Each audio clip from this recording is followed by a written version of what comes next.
Bonjour à tous et bienvenue sur cet épisode 24 de Coach 60 qui a déjà été tourné une première fois. Et évidemment, mes micros à 400 € ne sont pas foutus de ne pas bugger une fois sur deux et l'audio est inexploitable. J'espère pouvoir régler ce problème très prochainement car c'est un peu dérangeant et j'ai un bon self-control heureusement. Les bases étant posées, on va pouvoir recommencer, du coup pas commencer cet épisode. On va aller vite car j'ai perdu beaucoup de temps. Et je n'ai pas que ça à faire. Aujourd'hui, on va voir les principes de programmation dans une logique d'hypertrophie. Commençons par la sélection des exercices, une thématique qu'on a déjà abordée hier. Donc, on va revoir quelques points pour faire le lien avec ce qu'on a vu hier. Varier les angles et les exercices. Cibler différents muscles et compartiments musculaires en variant ces angles et en variant les exercices. Favoriser donc une croissance musculaire équilibrée. Certains muscles ont des insertions et des fonctions multiples, donc d'où l'intérêt de varier les angles et les exercices. Des exercices sont plus énergivores que d'autres. Lorsque c'est le cas, plutôt placer ces exercices en début de séance, car en fin de séance, on va être crevé. Surtout que c'est des exercices qui vont nécessiter de la technique et donc les réaliser en fin de séance quand on est fatigué, ce n'est pas la meilleure des choses. Multi-joint ou single-joint, polyarticulaire ou exercice d'isolation, ça va dépendre du type d'entraînement. Si tu t'entraînes 3 fois par semaine, donc on va plutôt privilégier des mouvements polyarticulaires, pas trop aller dans l'isolation. En revanche, si tu as un point faible qui est à plusieurs années de pratique, l'isolation, ça peut être très intéressant d'en avoir davantage. Favoriser la stabilité sur l'ensemble des exercices et une exception pour les abdos qui, eux, aiment bien être perturbés.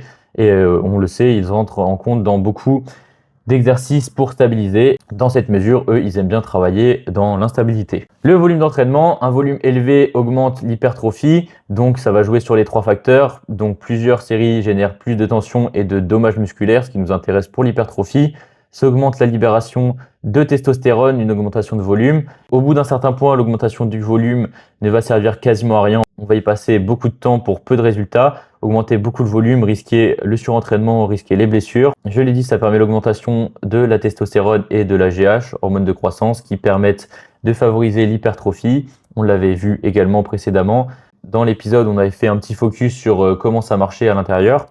Intérêt des programmes split pour maximiser cet entraînement qui va nous permettre de faire plus de séries sur un muscle à la semaine et de faire moins de séries dans une seule séance. Après, on va avoir le double PPL qui va se rapprocher un petit peu de ça, ou quand même on va avoir un temps de repos suffisant pour pouvoir retravailler les muscles. On avait vu 48 heures à peu près, c'est le temps que nos muscles vont mettre pour se remettre d'une séance. Ça va dépendre de plein de choses, c'est un ordre d'idée. Une augmentation progressive du volume d'entraînement fait par périodisation. Ça va être un peu inhérent si on a un programme où il n'y a pas de périodisation. On ne va pas augmenter le volume et donc limiter notre progression. Le surentraînement est plus souvent causé par un excès de volume plutôt qu'un excès d'intensité. Donc on avait vu la notion de déload. Dans ces cas-là, pourquoi pas réduire le volume plutôt que l'intensité dans notre programme. Et une augmentation d'intensité, aller au-delà un petit peu de nos capacités, ça peut être bien pour forcer les adaptations dans une certaine limite. Bien évidemment, le tout de manière réfléchie. Les temps de repos, on va avoir les temps de repos courts qui génèrent un stress métabolique élevé, qui va favoriser les processus anaboliques. Mais le stress métabolique seul, il va lui manquer une bonne tension mécanique pour maximiser les gains. Le temps de repos court ne permet pas une récupération musculaire satisfaisante et il va réduire les performances sur la série suivante, réduire le volume donc. Le temps de repos long, lui, permet une récupération de la force pour optimiser la tension mécanique sur la série suivante. Ce temps de repos, c'est un ordre d'idée. Il y a des exercices polyarticulaires où prendre 3 minutes, c'est pas du tout déconnant. Favorise un nombre total de répétitions plus élevé avec des charges lourdes comme on aura mieux récupéré pour la série suivante.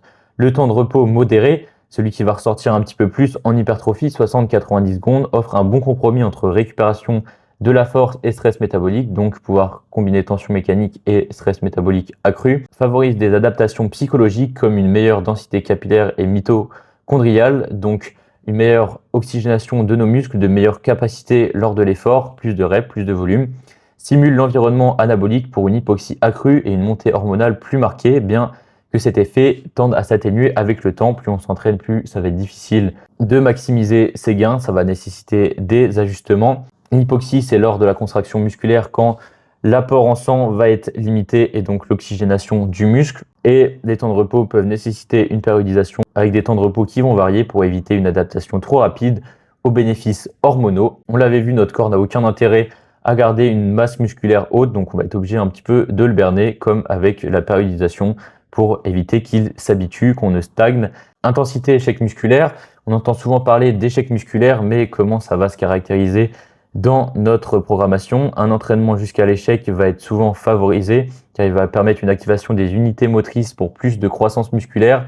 On entend par là des fibres musculaires qui vont être sollicitées lors d'un effort à haute intensité, et donc on va les activer de manière optimale lors des dernières reps, les plus difficiles. Donc le stress métabolique va être accru lorsqu'on va aller à l'échec, donc une meilleure réponse hormonale qui va permettre de jouer sur l'hypertrophie.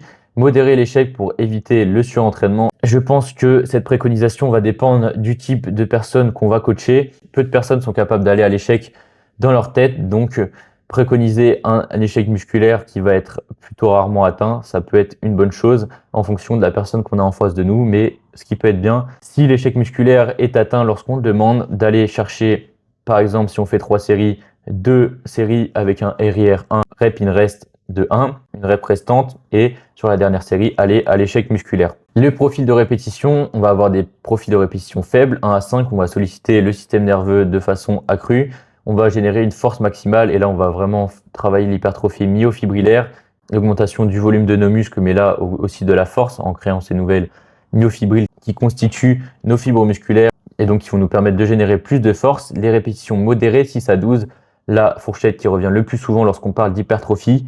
On va avoir un bon compromis entre hypertrophie, volume de travail et donc une forte accumulation de métabolites, pouvoir travailler sur les 3 leviers de l'hypertrophie de manière plutôt optimale. Ça va dépendre des exercices.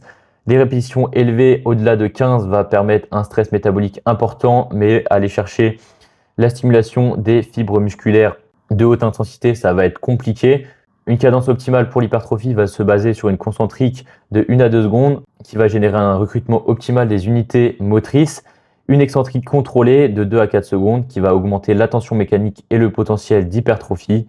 Pas entrer dans la suroptimisation, donc éviter les répétitions trop lentes qui diminuent la charge utilisable et l'activation musculaire efficace. Ce sont des ordres d'idées, il faut que le mouvement reste naturel tout de même. On va pas faire une excentrique de 0,5 secondes et arriver à 200 km/h en bas du mouvement, venir traumatiser les articulations.